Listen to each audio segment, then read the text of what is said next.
Praise the Lord. Good morning అండి. అందరూ బాగున్నారా? ఈ దినం ఉదయకాలం లేచి ప్రార్థన చేశారండి, దేవుని వాక్యాన్ని ధ్యానించారా? దయచేసి మీరు ప్రార్థించండి, మీ కుటుంబ సభ్యులు కూడా ప్రార్థించండి. చాలామంది వాగ్దానాల ద్వారా బలపడుతున్నారు, ఆత్మీయ జీవితాలు స్థిరపడుతున్నారు. దేవునికి స్తోత్రం కలుగాక. రండి కలిసి దేవుని వాగ్దానం చదువుకుందాం. యెషయా గ్రంథము 60:22 వచనము. వారిలో ఒంటరైన వాడు 1000 మంది అగును, ఎన్నిక లేని వాడు బలమైన జనమగును. ఒంటరిగా ఉన్నవాడు బలమైన వాడుగా అవుతారంట. ఎన్నిక లేని ఒంటరైన 1000 మంది అవును కాక. పిల్లరా, నిజమే. నేను ఒకప్పుడు హైదరాబాద్లో ఒంటరిగా ఉన్నాను.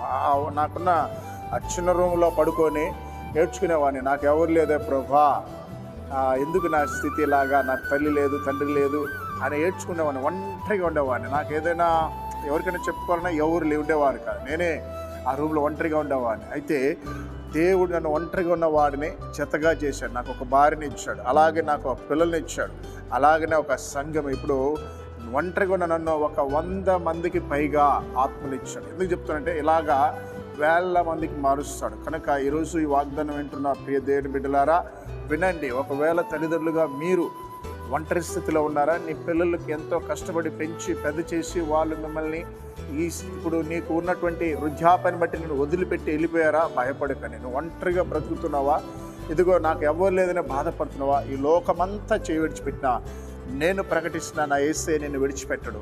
ఒకరోజు నీ బిడ్డలు నిన్ను చేయి విడిచిపెడతాడు, ఒకరోజు నీ భార్య నిన్ను చేయి విడిచిపెడతాడు, ఒకరోజు నీ భర్త నిన్ను చేయి విడిచిపెడతాడు, నీ అన్నదమ్ములను విడిచిపెడతాడు. కానీ మన ఆరాధ దైవము, మన నమ్మినటువంటి యేసయ్య మనల్ని ఎప్పుడు కూడా చేయి విడిచిపెట్టాడు. కాబట్టి ఒక్క వ్యక్తి బలమైన జనంగా మారుస్తాడు. కనుక భయపడద్దు. దేవుని యొక్క బలాన్ని పొందుకో, దేవుని ప్రేమించు, ఆరాధించు, ఉదయకాలం లేచి ప్రార్థించే, దేవుని వాక్యాన్ని ధ్యానించు, 10 మందికి దేవుని సువార్తను ప్రకటించి ఈరోజు బ్రతికితే దేవుని కొరకు బ్రతుకు.